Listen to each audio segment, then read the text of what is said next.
Okay, this is the greatest day, which is sword, Juno and gold beaches, Normandy landings. Starts on the 5th, oddly, 5th and 6th of June 1944. I've set up the game now. One thing I did do, that when I originally showed the game, I didn't realise there were these additional maps that go on either side of the main map. There's one over here as well, so that extends it to about 7 feet in total. So anybody who's interested in this, you probably would need a 7 foot by 4 foot table to do the longest day sort of scenario. Now obviously you could put these little side maps on a table somewhere, or even wall mount them, to be quite honest.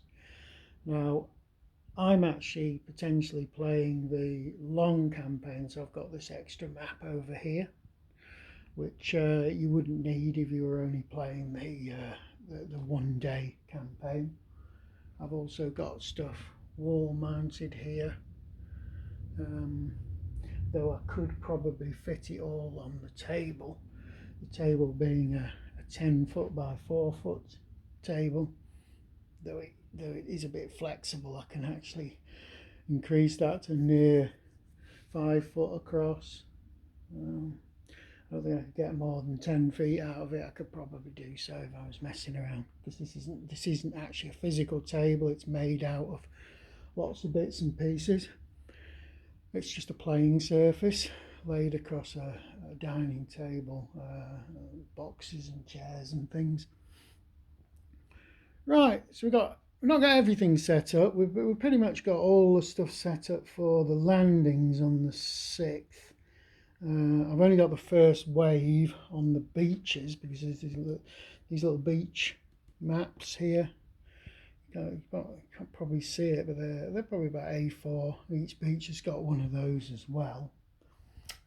Plus the fact you've got another beach. Each beach has got its own naval displays as well. So normally when you were setting this up, they just say set it up for the 5th, the landings, and the para landings on the 5th, the night of the 5th. But I've set everything up. But any potentially mobile unit that isn't mobile is marked with an orange cube. So this is effective across the canal and the Orne River. That's the only unit that can actually physically move, hence it hasn't got an orange dot. Now, if we have a quick look at the game, components wise, and I often do this, beautiful box, can't argue with that. It's an actual quite a big box. You can see the box here, so it's not a standard size box. It's the maps are beautiful, absolutely fantastic. They're not as good looking as the Devil's Cauldron ones, which are an absolute masterpiece, but they are very, very functional and high quality. The only thing I would say is not every hex is marked with a number. It's like each column, it's every 5 hexes. Now some people like that. I'm not pushed either way. It's harder to set up without each hex being numbered, and it's amazingly how easy it is to get things in the wrong place. You just have to be a bit more careful when you're setting up. The map is quite unique. The way it works is these little dots tell you what the actual terrain is in a hex, so it may have lots of different terrains. Like this one here is actually a wood, even though it's not all wood. You just tell by the colour of the dot, which is very, very good actually. It's probably the best system apart from Developcrete, which is totally unique, but it works well. The counters, beautiful, big large size counters, beautiful quality. I've clipped them, but you don't have to clip them. You could get away without clipping. They don't punch that easy. They won't postal punch on you, but if you're careful with them, you should be able to manage quite well without having to actually clip. Anything else? Yeah, I've just started messing around with the landings here. So I've done the nighttime landings for this landing zone. It's quite different because it's a nighttime landing zone. You get a hell of a lot of straggling. You've got like these rally points where you can rally your units. So you've got like these straggler boxes and straggler numbers and this, and you can gradually reconstitute them as actual fighting units. So it's totally different from a standard drop like the Operation Mercury or the Arnhem game. If we look at the rules and stuff, scenario book is huge. There's about 12 scenarios, varying from beginning scenarios to your campaigns. There's an exclusive rule book, that's going to be a bit scary, but it's different. I've never seen them do anything like this. It's got these little things down the side actually explain the rule mechanics and everything. And it takes you through things like naval bombardments, amphibious landings, paradrops, nighttime paradrops and stuff. So it goes into great detail to help you through the specialist parts of the game.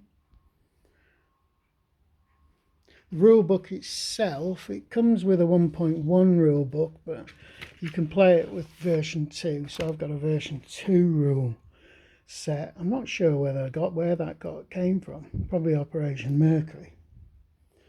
The rule book isn't particularly long at 40 pages, so I'd put this in the medium to high complexity. Well, yeah, I put it in the high complexity when you add all the exclusive rules in. But the actual game itself, I would, without all its exclusive stuff, would probably rate as a high medium complexity. One thing I would complain about is the charts. I think the fact that they're on this sort of like weathered khaki surface makes them different. I don't like them. They're difficult to read. I find them difficult to read. I'd much prefer all these playmats and charts were on plain white card, to be quite honest. Have I got any criticisms? I haven't looked it up for errata, but I've set up from the scenario book, and I found a couple of little things, but I don't think this is overly endowed with errata. I will have a look and see what's going on the actual website. MMP are pretty good for, say MMP. Is this MMP? Yeah, it is an MMP game. I think the thing about this game would be the cost. It's a very expensive game. Now, there is a volume 2, which is the Utah Beach, which I believe was crowdfunded, and that's actually, people are getting their copies now. The system GTS is very, very good, but it's at a low level, and I don't think there's a game of this size at this low level anywhere else apart from GTS. So you get CSS, the company scale system, which is a modified version of GTS, is very similar. So I've got no complaints at all about the components, apart from maybe these sheets could be a bit clearer, but it's not a great hassle. Get a good look at the size of the game if we go off into the distance. There we are. Just about get it all on. So that'll do for just generally looking at the components and stuff like that.